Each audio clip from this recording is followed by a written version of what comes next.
মিঠুন চক্রবর্তীর পরবর্তী ছবি সন্তান, তার কিন্তু দ্বিতীয় গান রিলিজ করে দেওয়া হয়েছে বন্ধুরা, তোমার আকাশে। এবারে এই যে গানটা, মানে আমি অনেকেই মেসেজ করেছিলেন বা বিভিন্ন দেখছিলাম ইউটিউবাররা ভিডিও তৈরি করছিলেন যে সন্তান নিয়ে কেন আপডেটস নেই বা সন্তান নিয়ে কেন ভিডিও আসছে না বা রাজ চক্রবর্তী কেন প্রমোশন করছেন না, এটাও কি স্বাস্থ্যের মতো হবে বা SBF এর দায়িত্ব অনেক বেশি পরিমাণে প্রমোশন করা ছবিটা। দেখুন, এটা একটা ফ্যামিলি ড্রামা, একটা ফ্যামিলি ওরিয়েন্টেড একটি ছবি। এখানে বাবা ছেলের মধ্যে সম্পর্ক রয়েছে, তাদের সম্পর্কে জটিলতা দেখানো হয়েছে এবং পরবর্তীতে তারা কীভাবে দুজনকে বুঝবে, বোঝার চেষ্টা করবে এবং শেষের পরিণতিটা মিলনাত্মক পরিণতি হবে, এটা আমরা সবাই জানি ক্লাইম্যাক্স কী হবে। তবে দর্শক অডিয়েন্স কেন হলে দেখতে যাবেন এই ধরনের ছবি? তারা এক্সিকিউশন দেখতে চান, তারা সম্পর্কের মধ্যে জটিলতা, তাদের মধ্যে ভালোবাসা, ইমোশনাল সিনগুলোর সাথে কানেক্ট হতে চান এবং সবথেকে বড় কথা তারা অভিনয় দেখতে চান। প্রত্যেকটা চরিত্রের সাথে কোথাও না কোথাওকে দর্শকরা সেই কানেক্ট করার ব্যাপারটা কিন্তু ফিল করতে পারেন। এই জন্য ফ্যামিলি ওরিয়েন্টেড ছবিগুলো কিন্তু চলে। এই ছবির মধ্যে বিশাল বড় টুইস্ট অ্যান্ড টার্নস, এই ছবিগুলোর মধ্যে বড় বড় অ্যাকশন সিন, এগুলো কিন্তু কিছুই থাকে না। সেক্ষেত্রে সন্তান কিন্তু সেই ঘরানার একটা ছবি। তো আপনাকে মনে রাখতে হবে এই ছবির মধ্যে প্রমোশন করার মতো খাদানের ক্ষেত্রে দিয়ে প্রি টিজার রিলিজ করছেন, অ্যাকশন সিকোয়েন্সটা রিলিজ করছেন, ডায়লগ রিলিজ করতে পারছেন। সন্তানের ক্ষেত্রে সেগুলো করার কোনো জায়গা নেই। এই ছবিতে গুনে কেটে 2-3টে হয়তো গান রয়েছে, একটা পুজোর গান পেয়েছেন, একটা স্যাড সং পেয়েছেন, হয়তো আরেকটা কোনো রোম্যান্টিক সং থাকলেও থাকতে পারে, পারিবারিক কোনো একটা গান থাকলেও থাকতে পারে, ঠিক আছে। এর থেকে বেশি কিছু নেই। ট্রেলার রিলিজ করে দেওয়া হয়েছে, ব্যাস।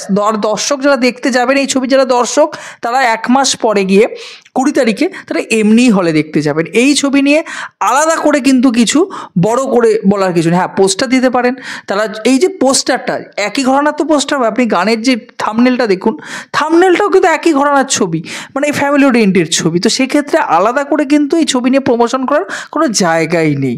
এবার যাই হোক, দর্শকরা এক্সাইটেড রয়েছেন, আমি জানি মিঠুন চক্রবর্তী রয়েছেন, এনে বলার কিছু নেই। তো এই ছবির যে গান তোমার আকাশে, এই গানটা আমার কেমন লাগলো? আমার গানটা দারুণ লেগেছে। এই গানটার যে সব থেকে বড় পজিটিভ পয়েন্ট, অনিন্দ্য চ্যাটার্জি যে কিন্তু লিরিক্স লিখেছে এবং অনিন্দ্যবাবুর লিরিক্সিস্ট হিসাবে এর আগে যে কাজগুলো করেছেন আমার কিন্তু মন ছুঁয়ে গিয়েছিলেন তিনি। এবং এই গানের লিরিক্সটার মধ্যে একটা অফবিট ব্যাপার আছে, এটা তার একটা নিজস্ব বৈশিষ্ট্য, একটা নিজস্ব মৌলিকত্ব রয়েছে তার লেখার মধ্যে। এই গানটার মধ্যে পার্টিকুলার কিছু লিরিক্সের মধ্যে, অন্তরার মধ্যে কিন্তু মুখরাটা ভালো, অন্তরাটা আমার অনেক বেশি ভালো লেগেছে এবং কানেক্ট করতে পারছি। এটা একটা লিরিক্যাল ভিডিও। এখানে আপনি অবশ্যই যে সিনে গানটা থাকছে সেই সিনটা হয়তো একদম শেষ দিকে থাকবে, যখন তারা কোর্টে কেস করে গোটা মামলাটা হয়তো জিতে যাচ্ছে বা বাবা ছেলের মধ্যে একটা সম্পর্কের পরিণতি দেখানো হচ্ছে, তখন হয়তো এই গানটা রাখা হয়েছে।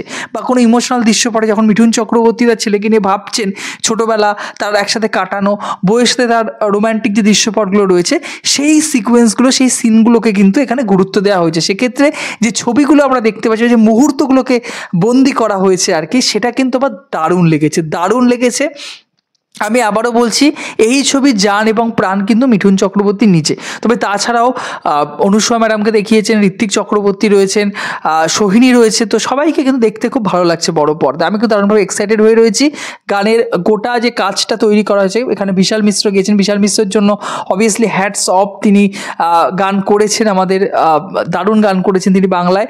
এবং অন্যদিকে মিউজিক দিয়েছেন আমাদের জিৎ গাঙ্গুলি, এবং জিৎ গাঙ্গুলির এটা অন্যরকম একটা ইনিংস শুরু হলো। আমার মনে হয় এটা 2.0 আমরা জিৎ গাঙ্গুলিকে বাংলা ইন্ডাস্ট্রিতে দেখতে পাবো।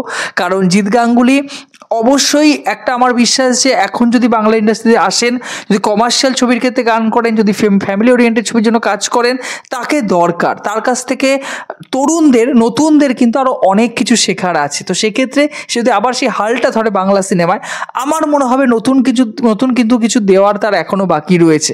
তো সব কিছু মিলে অবভিয়াসলি আমার দারুণ লেগেছে গানটা, আমি এনজয় করেছি এবং কোথাও কেউ ইমোশনালি কিন্তু কানেক্ট করতে পেরেছি। ওই পুজোর গানটা যেরকম দারুণ ছিল, তার ফ্লেভারটা যেরকম দর্শকদের একটা আনন্দ দিতে পেরেছিল, নেচে উঠেছিলাম, এই গানটা কিন্তু ইমোশনালি আমাদের কানেক্ট করাতে পারে। ঠিক আছে, বড় পর্দায় আমি আশা করছি গানটা শুনলে কিন্তু দর্শক আরও বেশি পরিমাণে ইমোশনালি সিনেমাটার সাথে, চরিত্রগুলোর সাথে কিন্তু কানেক্ট করতে পারবে।